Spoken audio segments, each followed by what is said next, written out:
우리는 매주 삼위일체 하나님을 고백합니다. 하나님을 알 때 삼위일체 하나님으로 알기를 원하고 또 삼위일체 하나님의 사랑과 살아계신 가운데 또 누리고 즐기기를 원합니다. 하나님은 한 분이신데 세 위격으로 계시고 또 세 주체가 되시고 한 분이십니다. 이 삼위일체 하나님이 모든 비밀의 출발이고 끝입니다. 삼위일체 하나님이 비밀이므로 우리가 이성으로 다가갈 수 없고 오히려 경배함으로 마음에 품을 수밖에 없는 그러한 분이 하나님이시므로 모든 성경은 삼위일체 하나님의 말씀, 그 비밀의 말씀이 되는 것입니다. 우리가 어찌 살아가면서 삼위일체 하나님을 마음에 새기고 확인하고 또 우리가 잘 표현하는 만나고 하는 그런 일이 일어나겠습니까? 성경은 삼위일체 하나님이 우리에게 나타나시고 우리에게 베푸시고 이루시는 그 일을 계속해서 보여주고 있습니다. 우리가 쭉 지금 1년의 설교를 통하여서 만세전에 작정되신 예수 그리스도 또 이제는 구약에 나타나신 예수 그리스도 오늘 말씀은 바로 베델의 꿈을 통하여서 그 사닥다리를 통하여서 우리에게 드러내시는 예수 그리스도 그 구약의 그리스도에 대해서 우리가 말씀을 살펴보고자 하는 것입니다. 에베소서 1장에 보면 6절, 12절, 14절에 보면 세 번 영광이 나오죠. 우리가 그의 영광의 찬송이 되게 하려 함이라. 에베소서 1장은 특별히 예정에 대한 말씀을 담고 있고 특별히 삼위일체 하나님에 대한 그런 비밀스러운 계시를 담고 있다고 우리가 나눈 적이 있습니다. 성부의 뜻과 성자의 공로와 그리고 성령의 인친 가운데서 창세전에 우리가 구원이 작정됐다. 이러한 삼위일체의 그러한 하나님의 놀라운 그러한 비밀을 드러내면서 그 삼위일체 하나님이 우리의 구원을 작정하셨다는 것을 에베소 교인에게 알리면서 특별히 이 사도 바울의 말씀은 영광을 세 번 이야기하고 있다 이 말이죠. 성부께 영광, 성자께 영광, 성령께 영광. 이사야가 성전에서 환상 가운데 바로 하나님을 만났는데 그때 거룩 서랍의 영광의 찬송을 듣게 됩니다. 어떻게 보면 우리가 하나님을 삼위일체 하나님으로 가장 가까이 만나고 심령에 새기게 되는 것은 예배 때이고 영광을 올려 드릴 때입니다. 하나님께 영광을 올려 드릴 때 그 순간 우리 안에 고백되는 또 우리 안에 담기는 그분이 바로 삼위일체 하나님이십니다. 삼위일체 하나님은 이렇게 영광 가운데 우리에게 드러나시고 특별히 그 영광을 받으시는 가운데 계시로 일하심으로 삼위일체 하나님을 드러내십니다. 특별히 하나님은 말씀으로서 우리가 하나님의 말씀을 받을 때 삼위일체 하나님을 정확하게 우리가 새기게 됩니다. 하나님은 만유 안에 계신데 우리에게 말씀을 들려주실 때 그때 살아계신 하나님 움직이지 않고 만유를 채우고 계시지만은 우리 가운데 인격으로 오실 때 그때 우리는 하나님은 움직이지 않으면서도 움직이는 분이라는 것을 알게 됩니다. 모든 것을 채우는 음성이로되 우리에게 지금 인격적으로 말씀하는 음성이라는 것을 알게 됩니다. 그래서 우리가 하나님의 말씀을 받을 때 특별히 엘리야와 같이 다윗과 같이 여호와의 말씀이 임하니 이때 우리는 삼위일체 하나님을 뚜렷이 알게 됩니다. 여호와는 앞에 계신데 저 하늘에 계신데 바다에 계신데 지금 나에게 말씀하신다고 했을 때 여호와 하나님은 분명히 한 분이로되 말씀으로 또 능력으로 계시다는 것을 알게 됩니다. 그리고 우리가 삼위일체 하나님을 가장 잘 알게 되는 것은 바로 창조와 구원을 통한 삼위일체 하나님의 역사를 통하여서 알게 됩니다. 천지를 지으신 것은 하나님의 아버지의 뜻이요 아들의 계획이요 성령의 능력이다. 이 삼위일체 하나님의 역사가 아니고서야 스스로 아무것도 없는 데서 모든 만물을 지으실 수가 없습니다. 인간은 잘해야 재료를 가지고 의지하는 것입니다. 공자, 맹자, 석가가 신이라고 한 줄 모르지만은 공자도 들었던 지팡이가 있을 것이고 석가도 그 밑에 앉았던 나무가 있습니다. 다 외계 피조물에 의지하고 있는 것입니다. 왜 나무 밑에서 돌을 닦습니까? 스스로 존재한다면 나무도 필요 없고 지팡이도 필요 없습니다. 하나님은 아무것도 없는 데서 지으셨습니다. 아무것도 없는 데서 있게 하셨습니다. 그렇다고 해서 하나님의 일부를 떼어서 주신 것은 아닙니다. 하나님은 그저 그대로 계시면서 창조하시고 그저 그대로 계시면서 구원하시는 것입니다. 창조도 하나님이 그대로 계시면서 외계의 피조물을 지으신 것입니다. 아무것도 없는 데서. 이것을 우리 이성으로는 이해할 수 없습니다. 과학으로도 맞닿을 수 없습니다.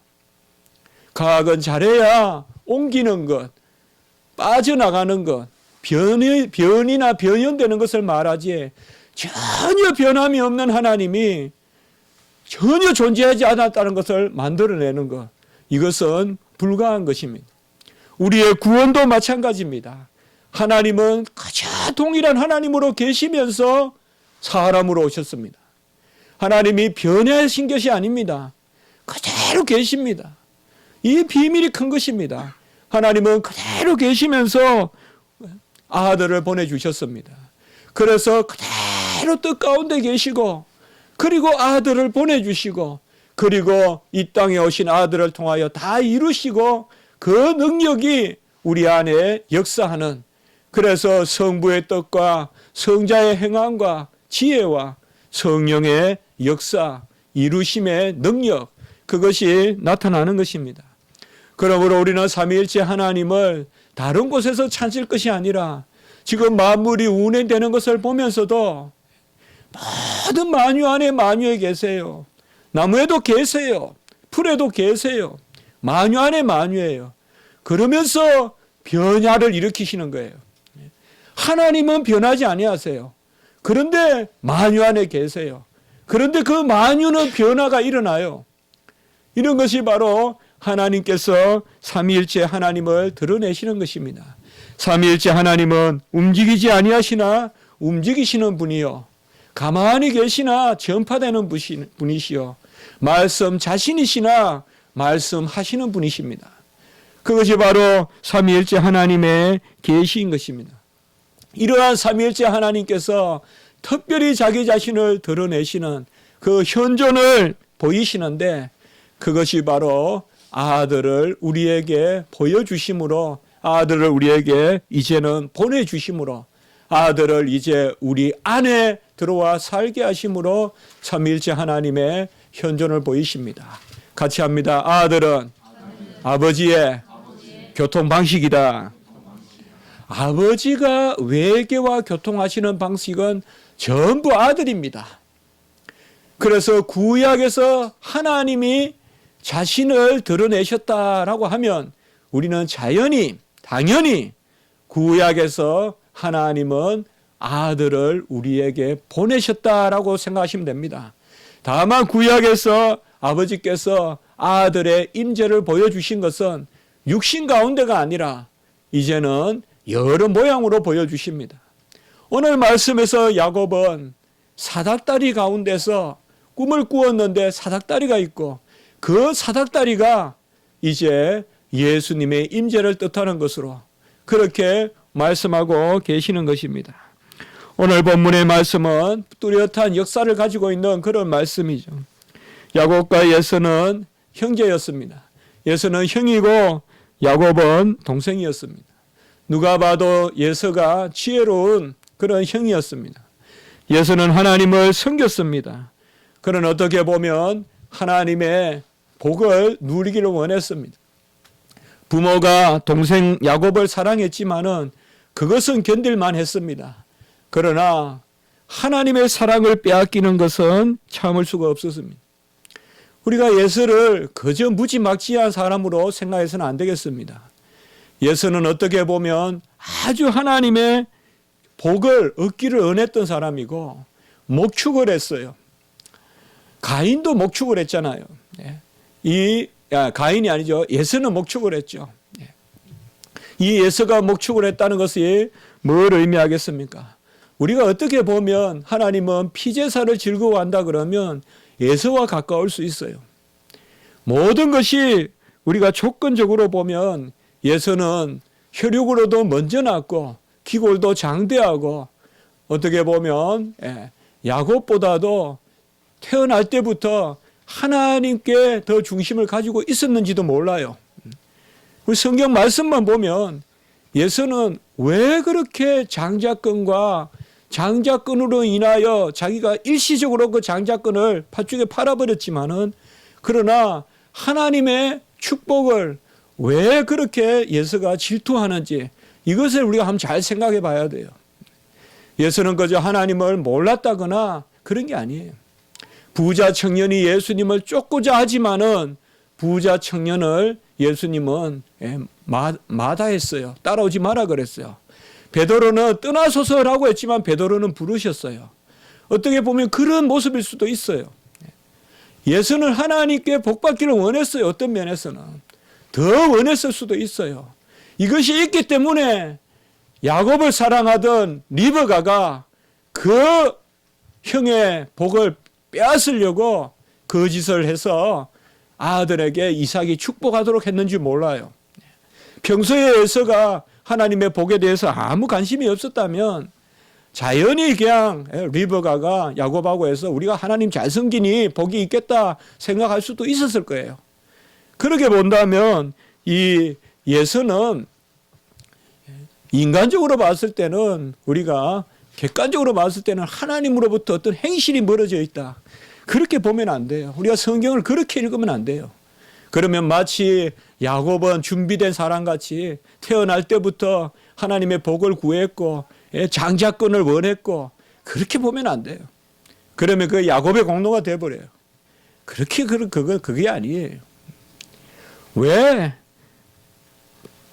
바로 그것은 하나님의 선택에 있어요. 다른 데 답을 구할 수가 없어요. 창세기 25장 23절에 보면 바로 야곱과 예서가 쌍둥이로 태어나지만은 예서가 먼저 나지만은 이미 정하여 진 바가 된 거예요. 큰 자가 어린 자를 섬기리라. 우리는 왜라고 질문을 던질 때는 하나님을 바라봐야 돼요. 왜 내가 구원받고 왜 옆집은 내 친구는 교회 다니지 않고 왜라는 것에 대한 답은 우리 안에 있지 않아요. 왜라는 질문은 왜 에서와 야곱, 왜 하나님은 예서를 버리시고 야곱을 사랑하셨을까? 그것은 다른 이유가 없어요. 하나님의 무조건적인 뜻에 있는 것입니다. 말라기와 사도 바울은 구약과 신약의 그런 선지자요. 바로 사도는 이 부분을 이렇게 이야기하고 있습니다. 말라기서 1장 2절에서 3절에 보면 친히 답을 주고 있습니다. 나 여호와가 말하노라. 여호와 하나님이 말라기 선지자에게 이야기했습니다. 예서는 야곱의 형이 아니냐. 그러나 내가 야곱을 사랑하였고 예서는 미워하였으며 다른 것이 없습니다. 바로 내가 야곱을 사랑하였고 예서는 미워하였으며 이 말라기의 말씀, 이 말씀을 사도 바울은 이제 로마서 9장 13절에 인용합니다. 로마서 9장은 교회의 장입니다. 로마서는 우리가 크게 보면 칭의의 장, 성화의 장, 그리고 교회의 장, 그리고 성도의 삶 이렇게 로마서가 이루어져 있는데요. 특별히 9장, 8장까지는 성도 개인의 삶이라면 이제 9장은 교회에 대한 그런 말씀을 담고 있어요. 그 9장 교회의 핵심이 뭐냐? 예서는 미워하고 야곱은 사랑하였다는 이 선택에 있는 거예요. 이 선택의 말씀에 교회의 핵심이 있습니다. 로마서 9장 7절에 보면 이삭으로부터 나야 내시고 이삭으로부터 나야 내신데 그러면 예서는 이삭으로부터 나지 않았느냐? 예서도 났잖아요. 그런데 바로 8절에 보면 오직 약속의 자녀가 씨다 이 말이에요. 이삭에게서 나고 약속이 있어야 된다. 언약의 자손이 바로 넷이다. 그리고 9장 11절에 보면 그 자식들이 아직 나지도 아니하고 무슨 선이나 악을 행하지 아니한 때에 택하심을 따라 되는 하나님의 뜻이 같이 합니다. 행위로 말미암지 않고 오직 부르시는 이로 말미암아 서게 하려 하사. 이렇게 말씀했습니다. 말라기에서는 한 절 말씀을 했다면 이제 사도 바울은 어떻게 보면 이 말라기 1장 2절 3절 이 2절 3절에 나오는 말씀을 전체 장을 할애해서 그렇게 설명하고 있는 것입니다. 야곱은 하나님의 부르심을 받았다. 오직 부르신 자가 부르시는 이로 말미암다. 그리고 하나님이 사랑하고 약속의 자녀고 약속의 씨입니다. 이게 우리의 정체성입니다. 여러분과 저는 무엇으로 구별이 될까요? 부르심을 입은 자고 약속의 씨고 그리고 하나님이 사랑하신 자입니다. 하나님이 우리를 사랑하신 것입니다. 부르신 것입니다. 그리고 약속의 후사, 약속의 씨로 삼으신 것입니다. 이러한 야곱에게 하나님은 자기 자신을 드러내시는 것입니다. 이 지상의 삶은 부르심을 받은 사람, 사랑받은 사람, 바로 약속의 씨가 이러한 여호와의 임재를 누리는 삶이라고 볼 수가 있겠습니다. 오직 부르심을 받은 사람은 여호와의 임재를 누리는데 그것이 바로 예배고 그것이 바로 하나님께 영광을 올리는 것입니다.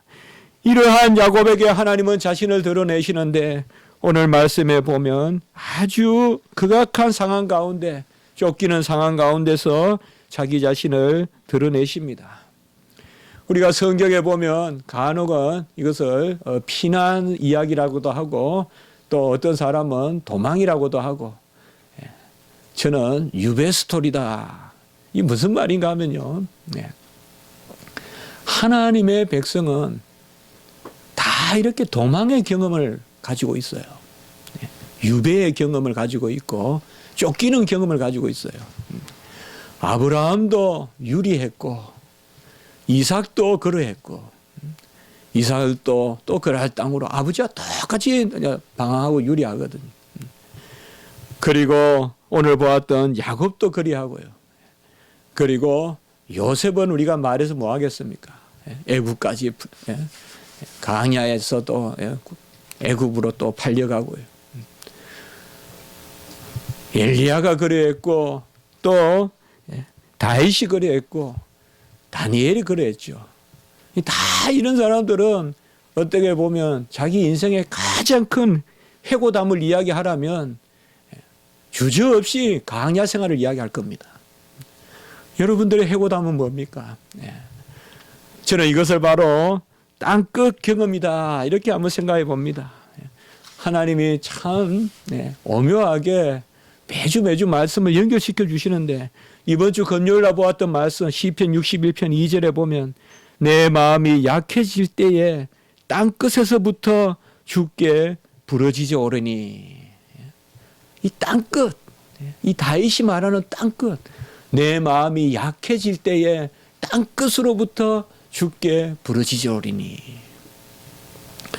여러분들의 땅끝은 어디였습니까? 저는 신학교 가기 전에 땅끝은 가평 두밀리라는 산골이었고요. 그리고 한때 유학 가서 많이 울었습니다. 벤치에서 많이 울었습니다. 그때 미시간 호숫가에 차를 세워놓고 미시간 호숫가가 땅끝같이 여겨졌습니다. 뭐 제가 미국에 살았다고 해서 멀리 다녀본 적도 없고 어떻게 보면 가장 북단이 미시간입니다. 그 위로는 가보지도 못했고요. 그 미시간 호수, 뭐 수평선이 멀리 보이는 그런 것도 아닙니다. 그저 호수입니다. 그래도 바다와 같이 보이죠. 그것을 보면서 이곳이 땅끝이 아닌가. 하나님은 야곱에게 이러한 땅끝의 경험을 시킵니다. 그것이 에서에게 쫓겨서 도망가는 것입니다. 여러분, 야곱이 누굽니까? 야곱은 요한계시록에 말하는 24장로의 구약의 12지파 중에 머리잖아요. 야곱으로부터 12지파가 나잖아요. 칼빈은 그의 주석을 보니까 일개 개인의 몸 안에 자기 교회를 보존하시고 지금 야곱이 도망가는 것은 교회가 도망가는 것이다. 이렇게 지금 설명해 놓고 있어요. 하나님이 야곱을 통하여서 교회를 보존시키기 위하여 도망가게 하시는 것이다. 이렇게 표현하고 있어요. 얼마나 심오한 이야기입니까? 야곱이 움직이는 것은 지금 이삭의 유일한 씨예요. 그가 바로 로마서 9장에 나오는 교회예요. 이것을 바로 사도 바울은 간파한 것이에요. 이 에서는 미워하고 야곱은 살아있어요. 이 야곱이 바로 교회잖아요. 12지파. 이 교회가 움직이는 것이죠. 이러한 방황과 유리, 피난 스토리는 우리 예수님에게도 나오죠. 예수님도 나시자 마시자 바로 도망을 쳐야 됐죠. 그것이 어디입니까? 애굽으로 도망쳐야 됐죠. 우리 주님도 이 땅에 오셔서 애굽으로 도망치라. 참 놀라운 것이에요. 대속의 원리는. 주님은 이 땅에 오셔서 꼭 우리가 당할 일을 당하셨어요. 꼭 당하셨어요. 우리가 말씀을 보면 볼수록 그런 것이 느껴져요.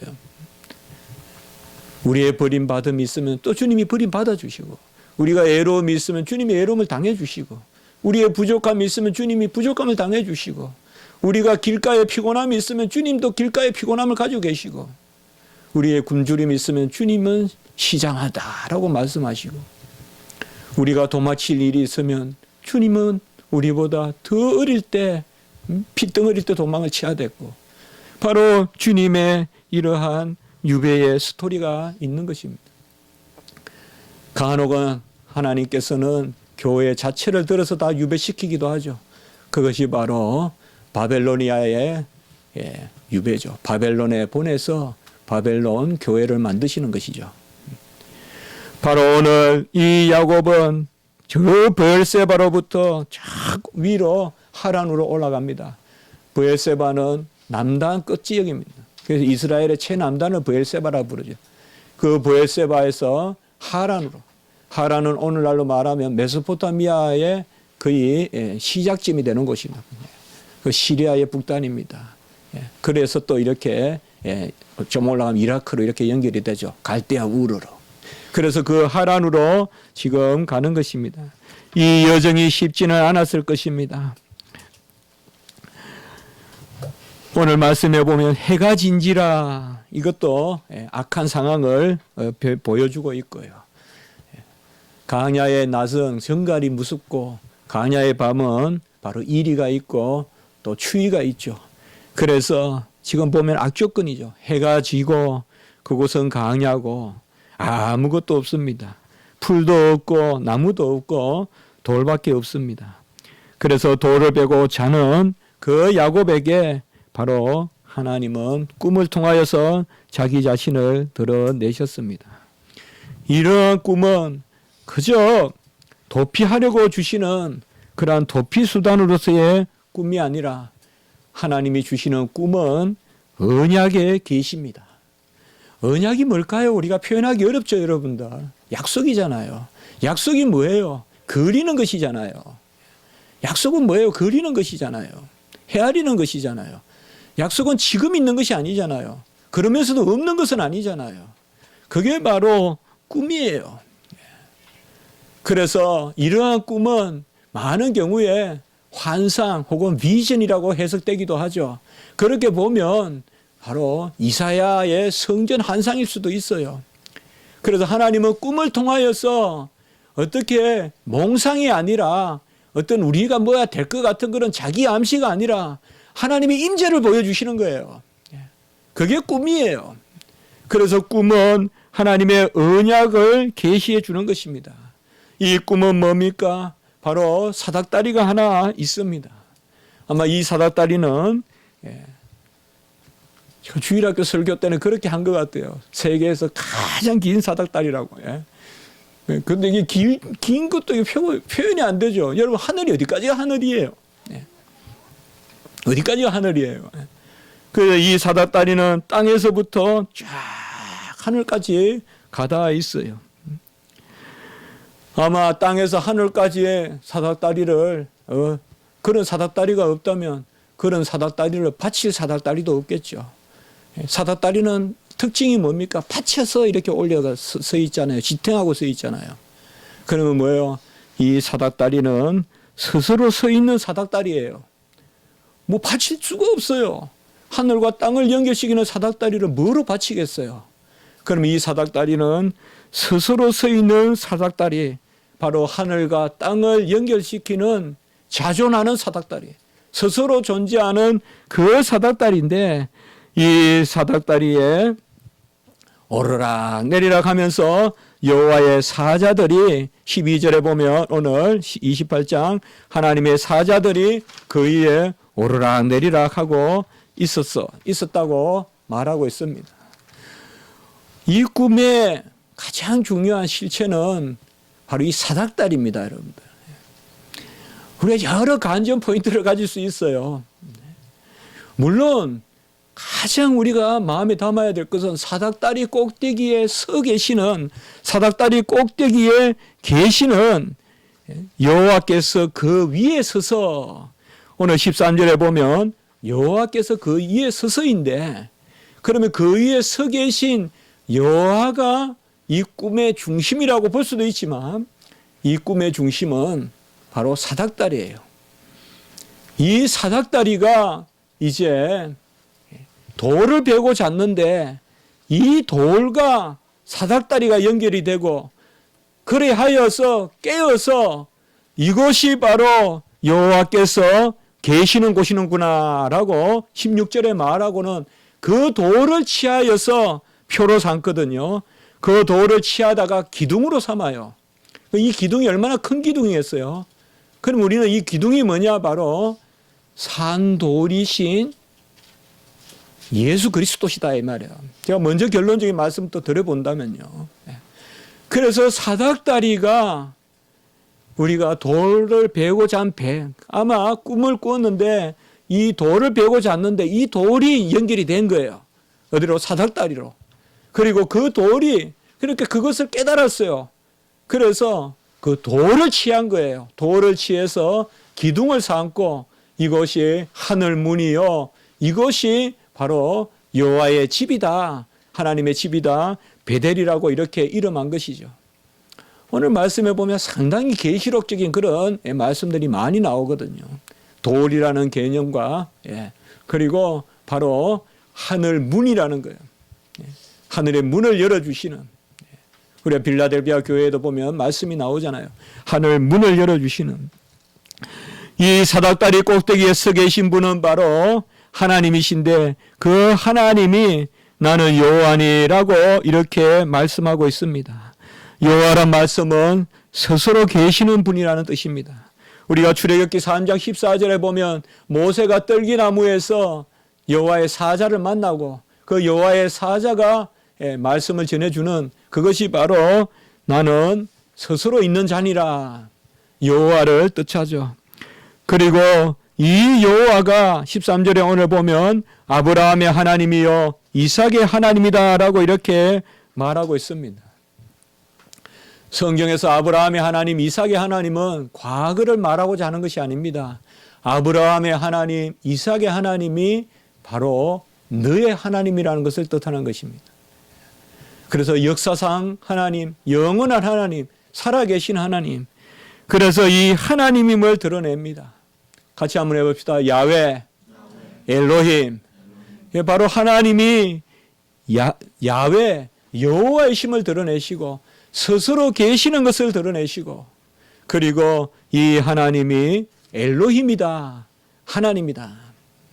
우리가 하나님은 야훼, 여호와 하나님, 그리고 엘로힘, 여러 이름이 있지 않습니까? 그래서 이 사닥다리에서 그 이름으로 계시하십니다. 스스로 계신 분이 엘로힘이다. 야훼 혹은 여호와는 스스로 계시다는 뜻이에요. 이호에 아스의 이호에, 바로 나는 스스로 있는 자니라. 우리가 출애굽기 3장 14절을 통해서 봤잖아요, 저번에. 나는 스스로 있는 자니라. 스스로 있는 하나님이 야곱에게 나타나신 그 하나님이 바로 아브라함의 하나님이요 이삭의 하나님이다. 이때 하나님은 엘로힘입니다. 엘로힘은 복수형입니다. 그래서 스스로 계신 하나님이 성부, 성자, 성령 하나님으로 계시는 것을 여기에서 드러내십니다. 그리고 이러한 꿈 가운데, 환상 가운데 말씀을 주시는 것입니다. 항상 기억하십시오. 하나님은 꿈에 꼭 말씀을 담고 계신다는 것을 아시기 바랍니다. 꿈만 보는 것은 몽상입니다. 하나님의 말씀이 있습니다. 환상에는, 꿈에는 하나님의 말씀이 있고 성내에도 하나님의 말씀이 있는 것과 같습니다. 그래서 혹자는 이러한 꿈을 성례와 같이 여겨야 된다라고 말하는 사람도 있습니다. 그런 의미에서 바로 꿈에는 말씀이 있는데 여기에 보면 세 가지를 말씀합니다. 13절 후반부에 보면 내가 누워있는 땅을 너와 내 자손에게 준다. 땅의 약속이 나오고요. 14절에 보면 내 자손이 땅에 티끌같이 된다라고 해서 후손에 대한 약속이 나옵니다. 그리고 14절 후반부에 보면 너와 내 자손으로 복을 받으리라. 바로 전형적인 언약의 세 가지 약속을 하고 있습니다. 이것은 우리가 알다시피 창세기 12장 1절에 2절에 보면 아브라함에게 약속하신 것이죠. 지시할 땅을 주시겠다. 그리고 후손에게 큰 민족을 이루게 하겠다. 그리고 너는 복이 될지니, 옛날 성경에는 복의 근원이 될지니, 복이 될지니, 이 세 가지를 약속하셨죠. 그래서 정확하게 똑같은 말씀을 하시는 것입니다. 아브라함에게 하셨던 말씀을 다시 야곱에게 하시는 것입니다. 땅을 주겠다. 후손을 바다의 모래와 같이 하늘의 별과 같이 큰 민족을 이루게 하시겠다. 그리고 복을 주시겠다라고 이렇게 말씀합니다. 이 일이 어떻게 이루어집니까? 15절입니다. 바로 내가 너와 함께 있어. 임마누엘의 하나님을 드러내시는 것입니다. 오늘 우리가 말씀의 가장 중요한 분은 바로 여기입니다. 하나님이 우리와 함께 계시고, 그리고 16절에 보면 여호와께서 과연 여기 계시거늘. 하나님은 우리와 함께 계시는 하나님인데 어디에 계시느냐? 여기 계신다 이 말이에요. 여호와께서 과연 여기에 계시거늘. 야곱의 꿈은 바로 이 야곱의 말의 핵심이 있지 않겠습니까? 야곱이 밤에 꿈을 꾸었어요. 그게 얼마나 길었는지, 어느 정도 계속되었는지 꿈이니까 알 수가 없겠죠. 그러나 16절에 보면 잠이 깨어 이르되 여호와께서 과연 여기 계시거늘. 그러면 야곱의 꿈은 핵심이 뭐예요? 여호와의 현존, 여호와의 존재를 뜻하는 것입니다. 여호와의 현존, 여호와가 과연 여기 계시거늘. 여호와가 지금 나와 교통해 주시는 방식, 하나님의 교통 방식 누구라고 했죠? 예수님이시다 이 말이에요. 제2위 하나님, 성자 하나님이시다 이 말이에요. 성자 하나님을 만난 것입니다. 이 여호와의 임재가 꿈에서는 어떻게 나타났습니까? 천사들이 오르락 내리락 했다. 사닥다리를 통하여서. 우리가 1차적으로 그렇게 볼 수가 있죠. 천사들이 오르락 내리락 했다고 하니까 천사들이 하나님의 말씀을 전했다. 그러니까 천사들이 하나님의 말씀을 옮겼다. 이렇게 생각하기 쉬워요. 제가 설교를 지금 하고 있죠. 제가 하나님의 말씀을 전한다. 틀린 말은 아니죠. 그러나 엄밀히 말하면 그게 아닙니다. 제가 하나님의 말씀을 전한다 그러면 제가 하나님의 말씀을 담고 있는 용기가 됩니다. 제가 컨테이너가 된다는 거예요. 그래서 엄밀히 말하면 그게 아닙니다. 하나님의 말씀이 임하는 것을 제가 도울 뿐입니다. 사실 설교는 제가 하나님의 말씀을 전하는 것이 아니라 하나님의 말씀이 임하는 것을 도울 뿐입니다. 오늘 여기 말씀도 마찬가지입니다. 사닥다리에 여호와의 사자들이, 이게 복수예요. 여호와의 사자들이 오르락 내리락 하는데 이 여호와의 사자들은 바로 천사들입니다. 이 천사들이 오르락 내리락 하면서 위에 있는 하나님의 말씀을 천사들이 날랐다, 이렇게 보면 예수님은 존재가 없어져요. 이것은 유대주의자들이 하는 이야기예요. 유대주의자들은 하나님의 말씀을 천사들이 실은 아른다고 생각해요. 예수님의 중보가 필요가 없어요. 그러나 우리는 그렇지 않아요. 하나님의 말씀을 친히 우리에게 전달해 주시는 분이 예수님이세요. 천사들은 바로 돕는 일꾼일 뿐이에요. 부리는 영이에요. 부린다는 말은 미니스터, 종이라는 뜻이에요. 천사들의 머리는 예수 그리스도죠. 그러면 오늘 말씀을 통하여 우리가 어떻게 생각해야 되느냐? 사닥다리가 말씀이다, 이 말이에요. 이 사닥다리가 말씀이다, 이 말이에요. 사닥다리 끝에 서 계시는 여호와는 성부시다, 이 말이에요. 성부와 성자가 함께 계심을 드러내는 거예요. 그래서 이 꿈의 중심은 여호와의 임재, 과연 여호와가 여기 계시거늘 천사를 경배하려고 돌을 세워서 되겠습니까? 예수 그리스도를 기억하려고 돌을 세웠죠. 이제는 그 돌이 필요가 없죠. 이제는 그런 돌 세우지 말게 하시죠. 이제는 예수님이 친히 우리 안에 들어오시니까.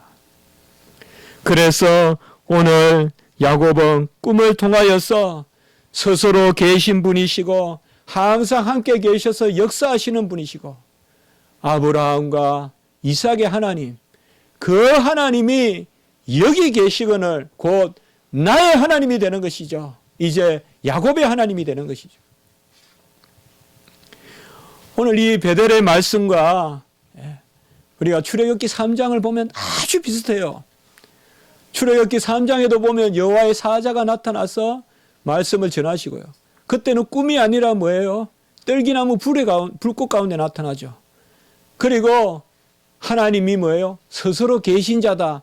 야훼임을 드러내시고, 그리고 모세에게 뭐예요? 내가 너와 함께 있으리니 3장 12절에 말씀하시죠. 임마누엘이심을 드러내시죠. 그리고 그 후반부의 말씀에 보면 이제는 나는 아브라함과 이삭과 이제 하나 더 들어가야 되겠죠. 모세니까 야곱의 하나님이다, 이렇게 이야기해요. 오늘 야곱은 이제는 뭐예요?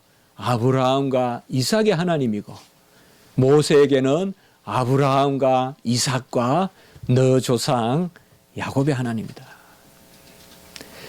사실상 오늘 이 베델의 말씀이 아주 중요한 것은 이러한 의미가 있기 때문에 그래요. 구약의 예수 그리스도께서 계신 것입니다. 그래서 우리 신학은 칼빈의 기독교 강요도 그렇고 우리 개혁주의 신학은 구약 시대 때 여호와의 사자가, 여호와의 천사가 단수로 나타날 때는 많은 경우에 예수 그리스도를 뜻하신다라고 이렇게 우리가 보는 것입니다. 바로 구약의 그리스도가 나타나신 것입니다. 여러분, 삼위일체 하나님이 구약에도 계심을 믿죠? 그러면 삼위일체 하나님은 항상 함께 역사하신다면 아들 예수 그리스도를 통하여서 하나님이 자기 자신을 드러내시는 것입니다. 골로새서 1장 15절에 보면 그는 보이지 아니하는 하나님의 형상이요 라고 말씀하셨어요. 보이지 아니하시는 하나님이 드러나시는 것은 전부 예수님이세요. 전부 예수님이세요. 그래서 구약의 예수 그리스도를 무슨 특별하게 보지 마세요. 우리는 구약에는 하나님이라면 성부라고만 생각하고 신약 때 비로소 성자가 나타난 같이 생각하면 안 됩니다. 구약도 삼위일체 신앙이고 신약도 삼위일체 신앙입니다. 다만 구약도 아니고 신약도 아닌 것이 바로 유대주의예요. 유대주의는 성부 단일신론이에요. 우리는 유대주의가 아니에요. 기독교지. 기독교는 삼위일체 하나님이에요. 많은 경우에 오늘날 새로운 관점이다 뭐다 하면서 학계에서 많이 이야기하는 것이 바로 구약에는 성부만 계셨다고 생각하는데 그것은 잘못되었어요, 여러분. 심지어 보수주의 신학자들이 모인 곳에서도 저에게 언젠가 그런 이야기를 한 적이 있어요. 문 교수님은 구약 때 예수님이 계셨다고 믿고 있습니까? 이렇게 이야기해요. 그건 아주 잘못된 신앙이죠. 구약 때 당연히 예수 그리스도가 계시죠. 그러나 아직 몸으로 오시지 않았죠. 몸으로 오신 것은 성육신 때 역사적으로 시작됐죠. 그래서 구약 때는 하나님으로만 계신데 그는 제2의 하나님이시니까 자기 자신을 드러내시는 것이에요. 구약에는 이러한 여호와의 사자가 천사가 아니라 하나님이심을 드러내는 말씀이 많이 있습니다. 오늘 바로 우리가 읽었던 여러분들 31장 11절 한번 보시기 바랍니다. 제가 그래서 같이 읽었습니다. 자, 11절 한번 보세요. 꿈에 누가 내게 말씀하셨죠? 같이 해봅시다. 하나님의 사자. 여러분들 사자라는 말은 일꾼 사자예요. 그 천사예요. 똑같아요. 이 단어. 천사란 말과 똑같은 단어예요. 예. 엔젤이에요. 예. 사자예요. 말라크라고 해요. 히브리 언어는. 그래서 하나님의 사자가 내게 말씀하셨는데 13절을 같이 한번 읽어봅시다. 시작. 나는 베델의 하나님이라. 여기까지만 하겠습니다. 나는 베델의 하나님이다.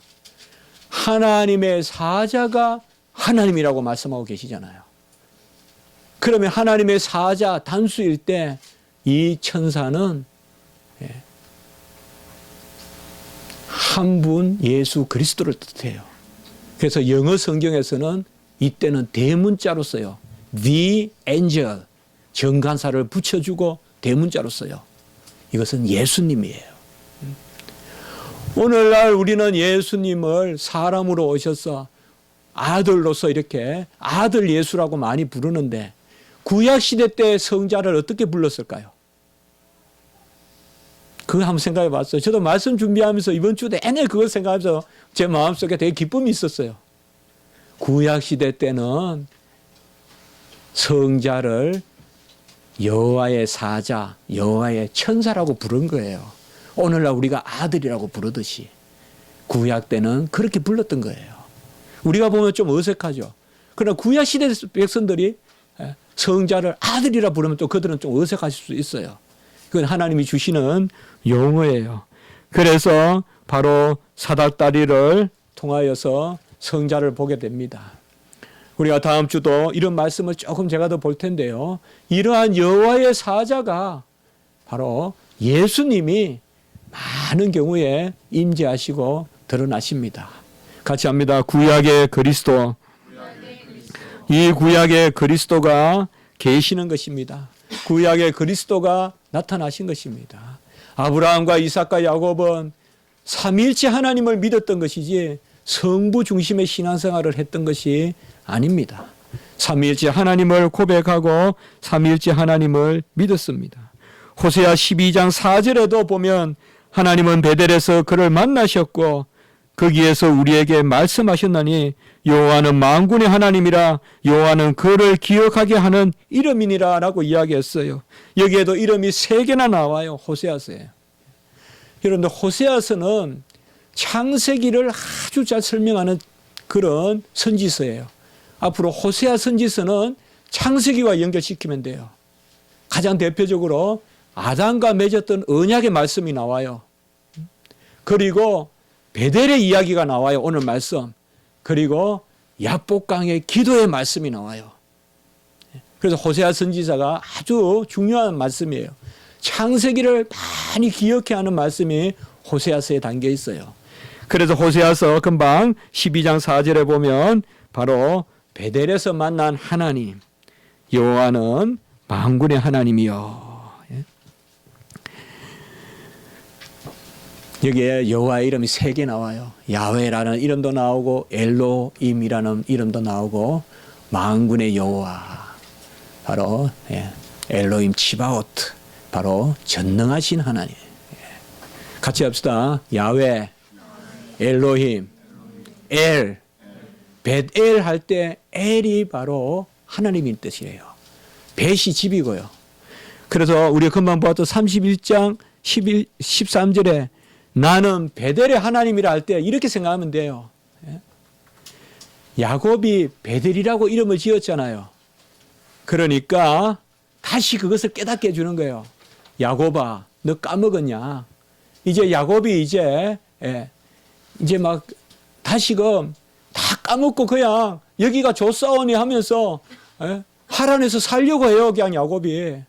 그러니까 여호와의 사자가 다시 나타나서 이제는 네가 태어난 곳으로 가라라고 지시하는 경우는 31장이에요. 그때 무엇을 상기시켜 주세요? 베델의 하나님이다. 이것도 재미있는 표현이에요. 베델이 뭐예요? 여호와의 집이라고 네가 이름을 지었던 그 베델 할 때 엘이다 내가 이 말이에요. 네가 이름까지 지어놓고 나를 까먹고 있냐 이 말이에요. 네가 그때 뭐라고 했느냐.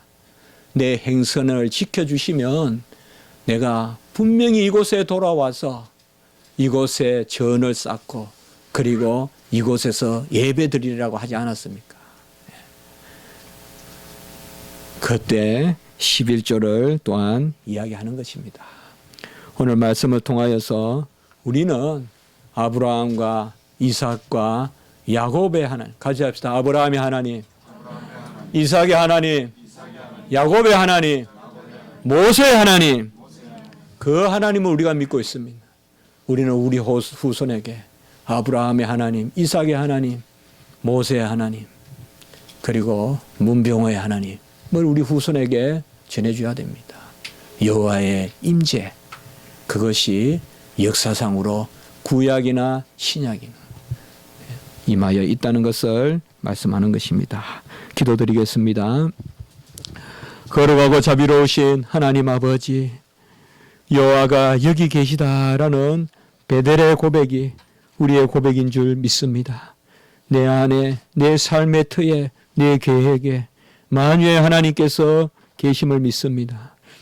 여호와의 임재가 없는 듯이, 여호와께서 나와 함께 하지 않는 듯이 행하는 그런 아버지여 여호와를 잊어버리는 삶을 살지 말게 도와주시고, 다시 나타나 나는 베델의 하나님이라 네가 태어난 곳으로 돌아가라라고 말씀하시는 그 주님을 기억하게 도와주시옵소서. 땅끝에 경험이 있습니다. 우리가 간혹 저 수평성 지평성 먼 끄트머리에 서 있는 듯 하지만은 그때 여호와께서 임재를 더하신다는 것을 기억하게 도와주시고, 어디 가나 함께 동행하시는 임마누엘의 약속을 품고 나가는 저희들이 되게 해 주시옵소서. 구주 예수 그리스도 이름으로 감사하며 기도드리옵나이다. 아멘.